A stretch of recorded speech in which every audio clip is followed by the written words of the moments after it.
Umpisa ako mag-document ng buhay ko kahit alam kong napaka-boring. Papasok sa gabi, kahit kulang pa ang tulog, I guess ganito talaga ang pakiramdam. Nasa BPO industry man o wala. Basta breadwinner ka, paulit-ulit na lang araw-araw ang cycle. Ingay sa kalsada, mga kasilaw na ilaw. Habang naglalakad ako, headset lang ang nagpapakalma sa akin. Not until magkaroon ako ng interes sa pag-video. Nare-realize ko na madami palang maliit na bagay na worth celebrating. May mga bagay pala sa buhay ko ngayon na noon nangangarap lang ako na maranasan ko. May mga bagay pala na ang dami ko pang pwedeng gawin. Ang dami ko pang pwedeng ma-discover sa sarili ko at sa paligid ko. Hindi naman porket mag-journal ka or magdo-document ka ng buhay mo is kailangan laging bongga, na kailangan laging nasa travel, na kailangan laging maganda yung paligid mo, di ba? Sa pagtitimpla lang ng kape, sa pagluluto, sa paglalambing sa mga aso, sa paglilinis, pag-aayos sa sarili. Pwede mo i-document ang buhay mo. Hindi ako magaling mag-edit. Sa YouTube lang ako natututo. Sila Ali Abdaal, yung mga kapareho niya.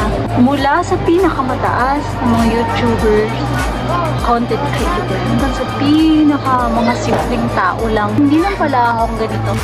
Na kahit nahihiya or kahit na hindi pa to talaga yung pinakapangarap kong buhay, dino-document.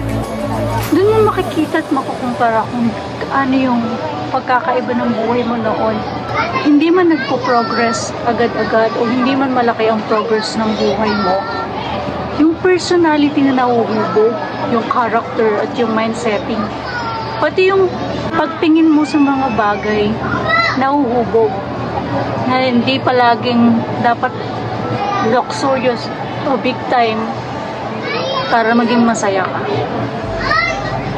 Sa mga maliliit na baby step lang na nagagawa mo araw-araw at na-achieve mo mga bagay na dati hindi mo kayang gawin at mga bagay na bagong-bago para sa'yo at nagagawa mo. Worth celebrating na yun.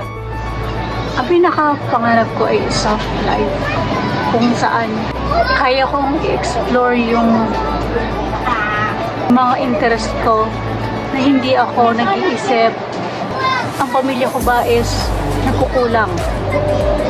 Kalmado ang buhay ko, hindi man ganun ka-extravagant o abundant, pero alam ko na bukas sa susunod na mga buwan, yung pinaka-basic na pangangailangan ng pamilya o ng pamumuhay, hindi ko iniisip na mauubusan. Mas mabibigyan ko pa ng pansin yung paano ko magpapasaya yung mga tao sa paligid ko at magagawa yung mga makakapagpa-develop sa personality ko at pagkatao. Yun ang soft life na gusto ko. Nire-record ko to habang puyat ako. Katatapos ko lang maglinis. At kauuwi ko lang galing sa trabaho.